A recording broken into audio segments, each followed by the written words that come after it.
Cintaku Jauh di Komodo karya Seno Gumira Aji Dharma. Hanya laut, hanya kekosongan. Dunia hanyalah laut dan langit yang dibatasi garis tipis melingkar, membentuk garis lingkaran yang tiada pernah berubah jaraknya. Meski perahuku melaju menembus angin yang beragam, bibirku terasa asin dan rambutku menyerap garam. Tapi ku tahu, cintaku belum akan berkarat bila tiba di pulau itu. Bagaimana cinta akan berkarat hanya karena sebuah jarak dari Labuan Bajo ke Komodo? Jika cinta ini belum juga berkarat setelah mengarungi berabad-abad jarak. Dari suatu masa ketika cinta pertama kali ada. Lagi pula, bagaimana cinta akan berkarat karena angin yang beragam jika cinta memang bukan besi? Aku dan kekasihku diciptakan dari sepasang bayang-bayang di tembok yang tubuhnya sudah mati. Dan semenjak saat itu, kami menjadi semacam takdir ketika tiada sesuatu pun di dunia ini yang bisa memutuskan hubungan cinta kami. Barangkali itulah yang disebut dengan cinta abadi. Aku mengatakannya semacam takdir, karena kami memang tidak terpisahkan. Tapi aku hanya berani mengatakannya semacam takdir, dan bukan takdir itu sendiri. Karena sesungguhnya lah, aku tidak akan bisa tahu apakah benar cinta kami barangkali abadi itu adalah takdir. Kami seperti tiba-tiba saja ada dan saling mencintai sepenuh hati. Tapi sungguh mati memang hanya seperti dan sekali lagi hanya seperti. Karena sesungguhnya lah, hubungan cinta kami yang barangkali abadi itu adalah sesuatu yang diperjuangkan. Cinta yang abadi kukira bukanlah sesuatu yang ditakdirkan.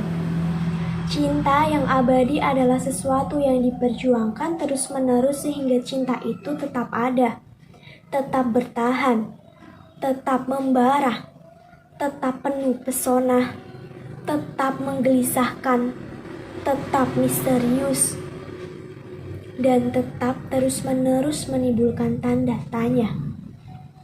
Cintakah kau padaku? Cintakah kau padaku? Setiap kali kami mati dan dilahirkan kembali, kami selalu bisa saling mengenali dan mengusahakan segala untuk menyatu kembali. Kami memang diciptakan dari sepasang bayang-bayang, dan bayang-bayang bisa berkelebat menembus segala tabir. Namun, kami tidak pernah lahir kembali sebagai sepasang bayang-bayang yang bisa berkelebat seenak udelnya. Kami sering dilahirkan kembali sebagai manusia, dan sebagai manusia kami tidak bisa berkelebat seenak udel kami. Begitu juga bayang-bayang kami yang selalu mengikuti, menempel seperti ketan, lengket bagai benalu, barangkali menunggu kami mati dan menjadi pasangan baru. Apabila kami berbeda kulit, kemudian berbeda kelas sosial, lantas berbeda agama pula, betapa beratnya usaha kami menyatukan diri. Walaupun kami terbukti saling mencintai, terlalu banyak manusia merasa berhak untuk tidak setuju dan melarang hubungan kami. Apalagi jika kami lahir kembali masing-masing sebagai pasangan resmi orang lain. Nah, tiada seorang pun yang akan mengizinkan dirinya untuk memahami. Bahkan kami pun bisa bingung sendiri. Demikianlah cinta kami selalu diuji. Benarkah begitu kuat usaha kami untuk menyatu kembali? Ataukah cinta kami ini hanya cinta begitu-begitu saja yang terlalu mudah menyerah karena berbagai macam halangan yang sebenarnya bisa saja diatasi? Memang begitu banyak godaan kepada kesetiaan cinta kami. Bisa berwujud harta kekayaan, bisa berubah kursi kekuasaan. Tapi yang paling berbahaya adalah pesona cinta itu sendiri. Cinta diuji oleh cinta. Seringkali ini sangat membingungkan, tetapi selalu bisa kami atasi. Cinta yang sejati.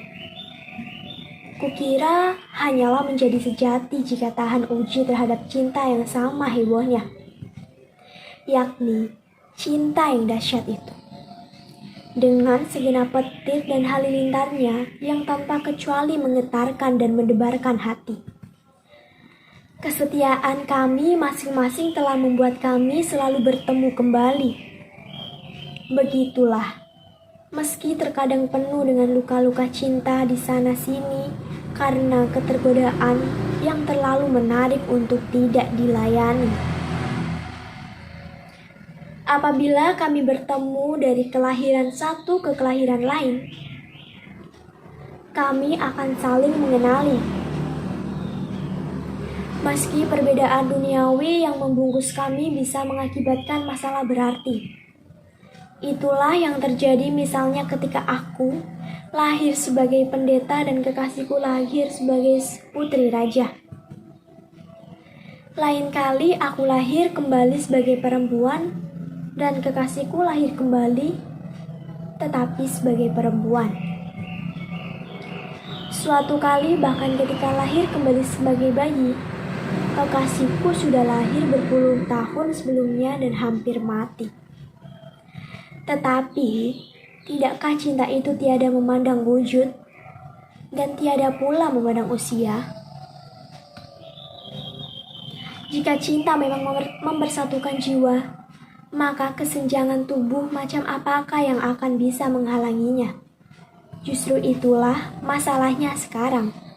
Apakah aku, sebagai manusia biasa, masih bisa mencintai kekasihku jika kekasihku itu telah menjadi komodo?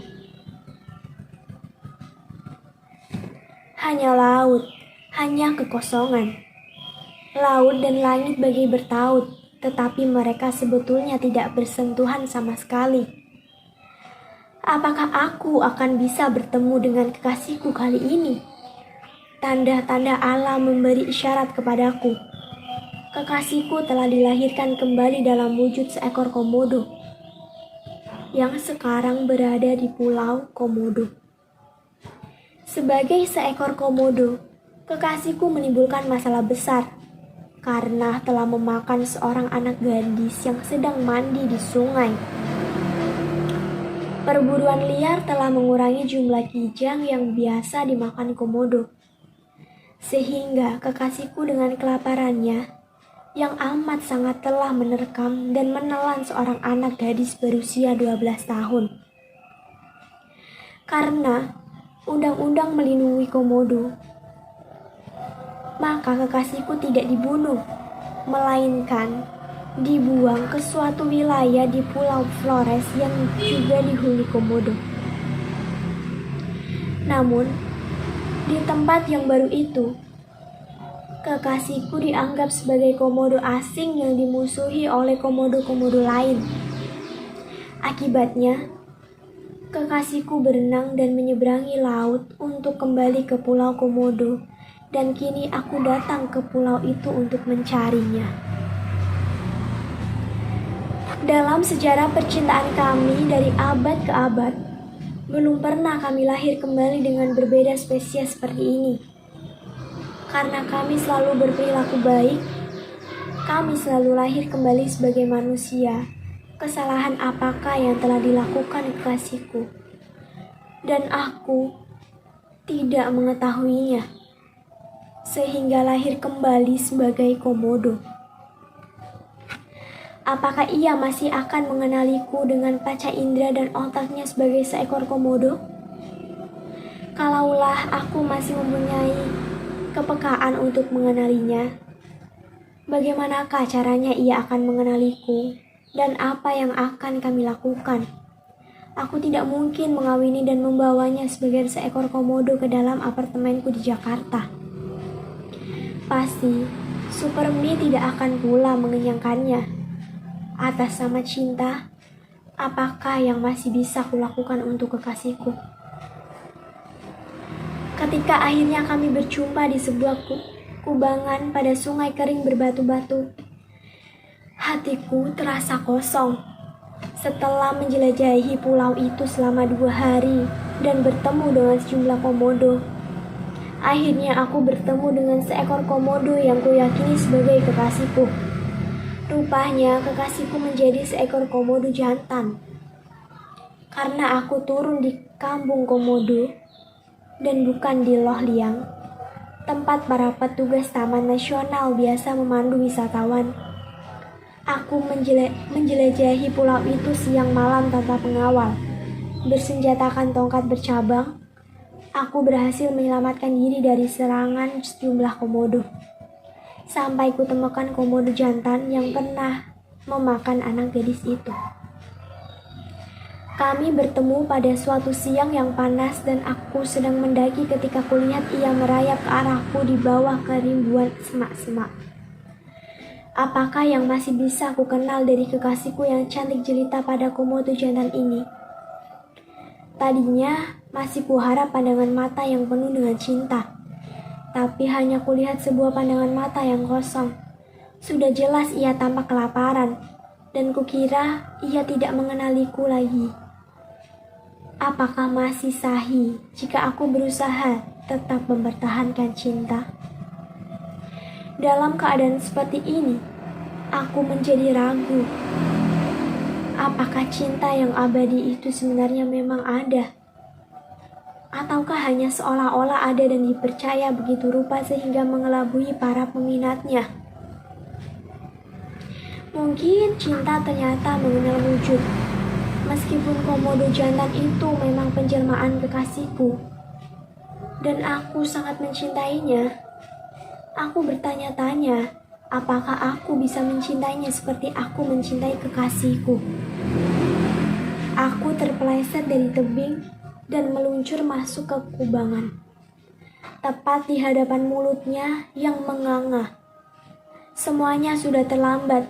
Kaki kiriku sudah masuk ke mulutnya, langsung patah beberapa bagian. Aku tidak sempat memanfaatkan tongkat bercabang itu. Apakah aku lebih bahagia jika menyerahkan jiwa sebagai pengorbanan cinta?